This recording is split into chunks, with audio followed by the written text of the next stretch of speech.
I heard he's talented. He's coming up. Right, exactly. Roger Deakins is really making a name for himself. Right, but what's funny is that's like the highlight of my TIFF was like watching him do the lights. Of course. I mean, when we were shooting Unbroken, I would just sit back and you just watch him. You walk around like a mad genius, and you're in fear of getting in his way. I mean, he's a master. Well, what's funny is I've heard about Emily Blunt was telling me maybe this happened with you. Roger will lay out, like he'll say, okay, we're going to film this in the morning, this at this time light, and this at night. Like he lays out the scenes and when he wants to film in what light conditions. Yeah. And she was explaining that like with any other DP, they'd be like, fuck off. Like, no, but with him, they're like, whatever he says, let's go do it. Yeah, there were a lot of scenes on Unbroken that, I mean, especially when you're outside the whole time and when it's time dependent and you're showing how much time has gone on. I mean, it's just, nobody knows how to work it better. Oh, he's absolute genius. Yeah. Jumping into why I get to talk to you today, but before we get to that, the last time I saw you in person might have been in the End of the Line Club on Tron Legacy on a set visit, which for me was one of my all-time highlights, to be able to visit the world of Tron and to talk to Daft Punk without knowing that they were Daft Punk, and just experiencing that whole thing. Yeah. So did you ever talk to those guys and not realize who they were, or you know what I mean? We're getting onto this because we discussed beforehand. I gave him a story, and now we're going to make it extremely public. They came when we were shooting in Vancouver. They came to set because we had a section in the End of the Line Club where they had to be up there DJing. And because of where I grew up, I wasn't as familiar with Daft Punk as most people were. And and even one of the guys that was on the film, Anozie, Seyfried, was French and was just like, oh my God, can I talk to them? And they're like, yeah, go ahead. But for me, being unaware was fine because, to keep the energy and morale up some of these days on set, you're, doing pranks. And I had gotten a hold of an electric pen, like an electrocuting pen. And I went around to everybody. And this is what, gave me some juice throughout the day was watching people. I'd go to them with my script, and it was nearing the end of production, and I just said, can you sign my script? And they'd be like, oh, Garrett, that's so sweet. Cut to Daft Punk, goes, and they got a click, and it was quite a big shock. This pen lit off, and so I get to officially say that I electrocuted Daft Punk. That's great. Yeah. I've listened to that soundtrack probably 1,000 times. Yeah. I listen to it all the time. It's one of my favorites of literally all time. Yeah. When you look back on the making of the film, what do you take away from it now that it's been a little while? And do you know what I mean? Man, it's what do I take away? I learned so much about it. About sort of the CGI world. I hadn't done something that involved as much CGI as that, and then sort of coming onto this film, Pan, where we had huge sets, and we were shooting in these Cardington stages outside Bedford, like 2 hours north of London, and I think it was like one of the Native Village was one of the biggest sets that was ever built in the UK. But we'd also have scenes where we were suspended in rafts 30 feet up in the air on these hydraulic gimbals, and we were to be in like Mermaid Lagoon, and obviously there's no water around whatsoever. And so I think coming away from that film, and especially watching Jeff Bridges, I was able to play with a lot more of the CG and be more involved with it and try and ground it and make it a little more realistic. And just being aware of what you're looking at all the time and how vast it is, and so when we're in the raft, being able to I just do this with my hand, and all of a sudden they create water splashing around, and all these other moments in the film. We got to have fun with it as well, especially with the Never Birds and stuff like that. But also coming away from that experience on Tron, I really got to help Levi understand it as well. Levi Miller, who plays young Peter Pan in this, it was his first film. And so Tron taught me a lot, and I was able to finally shed some of my experience with him. What do you think it is about the story of Peter Pan that has resonated so strongly for generations? I think what's so important about Peter Pan is it's such a film about maintaining your youth, maintaining that child within us, never letting go of that wonderment of sort of the world. And in terms of Peter Pan, what's cooler than sort of being a kid and making your own rules and being on an island and you don't have parents telling you to go to sleep and you have your gang of the Lost Boys and you get to create sort of your own adventures and you never grow old and that's sort of, it's a huge fear is growing older and things that we lose along the way and Peter Pan is something that, helps us sort of enjoy every moment and realize that life is short.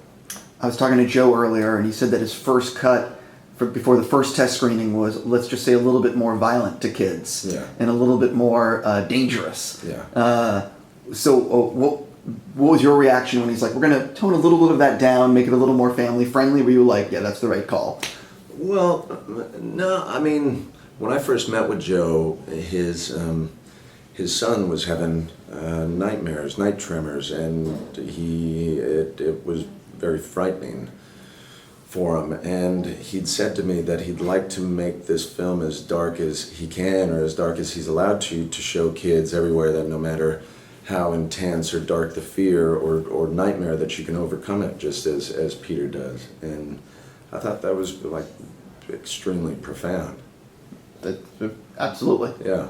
This is one of those movies where you're watching it, it is a lot of practical sets. It does feel like I was telling Joe, it is not a movie that can be this couldn't have been made for a TV, like a network. This couldn't have been like even an HBO thing. This is a full-on fucking movie. Yeah. You know what I mean? Like big fantasy adventure. What the hell was it like making this thing? When you're like, you know what I mean? Because it's so big. It is very big, and there's a lot of moving parts to it, and there was a huge crew, a huge set. Like I said, it was built in these stages of Cardington, which, they made the Zeppelin and like air blimps and so the space was humongous and you have 200 crew members running around, 200 extras dressed up as natives running around, and Joe is quite the DJ, and in between takes to sort of keep the energy and morale up was he would just play music, and so you'd have the whole cast and crew dancing around in between takes waiting for the lighting to be set up or cables to be rigged and stuff like that, and it just made everyone relax and remind them that look, we're doing this beautiful story, we're supposed to be having fun. 100%. Yeah. What has it been like for you the last year or two? Because it does seem like you've won the actors' lottery in terms of some of the directors you've been able to work with. Yeah. You recently just wrapped, I believe, with Ang Lee. Yeah. Which is, it's fucking Ang Lee. It's fucking Ang Lee. Right, exactly. Yeah. So I definitely want to know what it's like working with him. Yeah, it's been.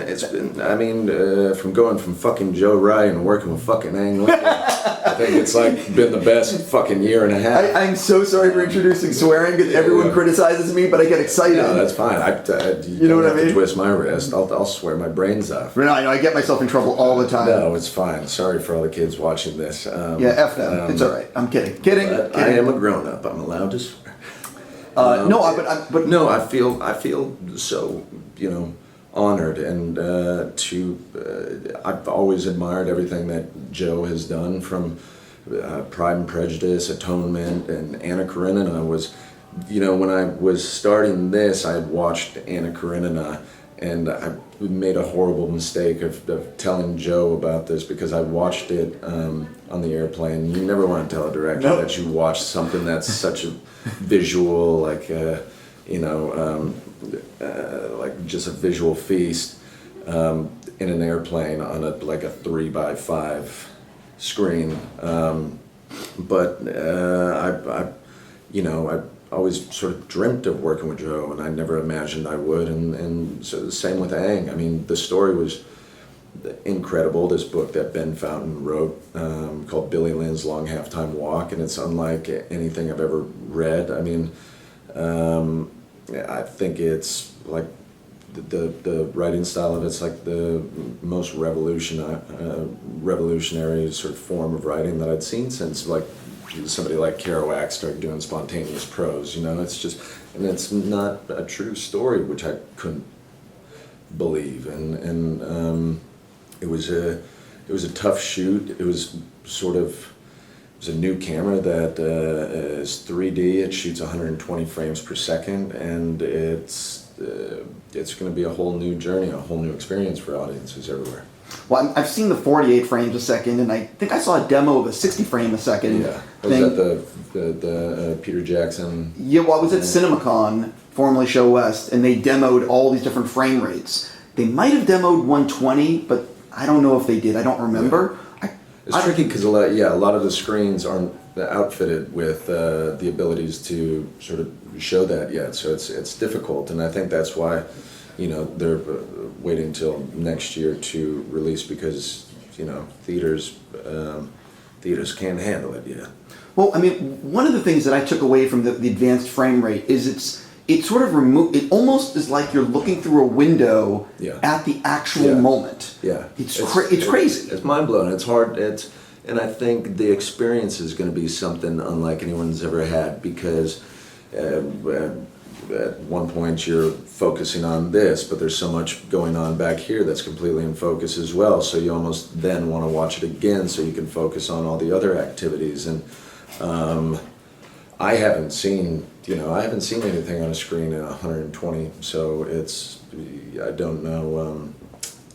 It's going to be exciting. Well, how was that on set to work? You mentioned it was a hard shoot. Was that one of those things where the technology was being pushed so far that you sort of have to, you know what I mean? Like everyone is like, okay, we got to redo that because we didn't have that. Or you're limited, and it's a very big camera, and you can't, you're not allowed to really do the coverage that you're able to do with much smaller cameras, and so and also on these you always end up they always have dreams that we're going to do this crazy Steadicam shot and everything like that, but you always get there and the camera operator's like 115 pounds and 5'3", and the camera itself weighs like 150 pounds, and so there's always some forks in the road. Before I run out of time with you, which is going to happen very soon, I'm one of these people that really wanted Tron 3 and was not happy that it has been put on the back burner, not happening. I don't know what the right term is right now. Yeah. What did you hear about the project in terms of, because from what I understood, the story was going to go into the more real world, it was going to be that kind of thing. How much did you know about the story and script before it was possibly shelved? I know that everybody was extremely excited. Joe Kosinski was going to come back and direct, and they'd been, ever since we finished Tron Legacy, they'd been working on the script and wanting to really make sure that the storyline, the structure was really strong, and it excited everybody, and the whole producing team was back on, and the crew, and everybody was excited, and I mean, yeah, between us, they were like, this one's going to blow Legacy out of the water. Well, did you read a script, or were you just told the story? Yeah, I read the script. What do you get? I'm not going to say anything. I can't say anything. No, I'm not asking you to reveal it, but were you... but there was, the bit that was going to be exciting was some of these new characters that, and who knows, because, it still can come to fruition. So I won't never say never, but a lot of the new characters that were going to be introduced were going to be so fucking exciting. Yeah, the thing I remember most also was Joe saying on set, or maybe it was in an interview for Legacy, that Daft Punk had created all this other music that wasn't used for Legacy, like they gave him all these demos. Yeah. So I was like, okay, so basically I'm going to get another Tron movie where they might be able to use more Daft Punk music. Yeah. I kind of need this. Yeah. Okay, so moving off of the Tron thing, what's coming up for you next? Although, or are you going to take a break for a little bit because you've been working nonstop? I'm not. Shit, that's another one. I can't really.